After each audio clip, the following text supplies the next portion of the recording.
Alasan pengusaha koi bak koboi jalanan ngamuk bawa pistol pecahkan kaca mobil.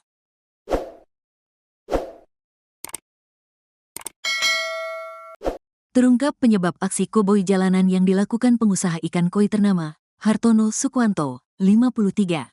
Dalam aksi kobornya yang kemudian viral di media sosial, ia yang menenteng senjata api terlihat menggedor-gedor mobil. Pada video dengan durasi sekitar 1 menit tersebut, Hartono bahkan sampai memecahkan kaca mobil.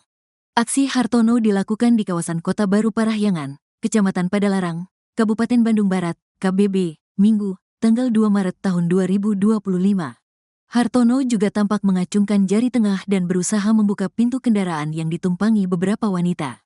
Lantas apa yang sebenarnya memicu aksi nekat ini? Menurut Kapolres Cimahi, AKBP Tri Suhartanto, tindakan Hartono dipicu oleh perasaan tidak terima. Yakni setelah hubungannya dengan mantan kekasihnya, Na, 29, berakhir. Hubungan yang telah berlangsung selama 4 tahun tersebut tidak memiliki status yang jelas. 2 bulan setelah berpisah, Hartono masih merasa memiliki hak atas Na. Jadi, motifnya ini pelaku tidak terima karena korban tidak mau lagi menjalin hubungan, ujar Tri dalam konferensi pers pada Selasa, tanggal 4 Maret tahun 2025. Pelaku dan korban memiliki hubungan tanpa status, HTS, selama 4 tahun. Ketika melihat mobil yang ditumpangi Na melintas di kawasan Kota Baru Parahyangan, Hartono spontan mengejarnya.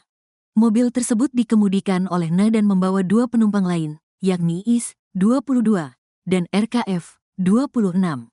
Setelah berhasil menghentikan kendaraan tersebut, bukannya berbicara baik-baik, Hartono justru menunjukkan perilaku agresif. Ia menggedor kaca mobil, memukuli bodi kendaraan, dan menenteng pistol di lengan kanannya.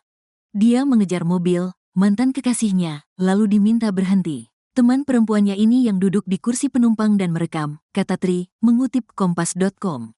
Hartono juga mengacungkan jari tengah, seolah ingin menakut-nakuti para penumpang di dalam mobil. Menurut pengakuannya, mobil Toyota Rise yang dikendarai Na adalah pemberiannya selama mereka masih dekat. Pelaku ini intinya tidak terima hubungannya selesai dengan korban, apalagi kendaraan yang dipakai korban berdasarkan pengakuan pelaku, itu diberikan oleh pelaku, tambah Tri. Setelah aksinya viral, Hartono akhirnya menyerahkan diri ke Mapolres Cimahi pada Senin, tanggal 3 Maret tahun 2025.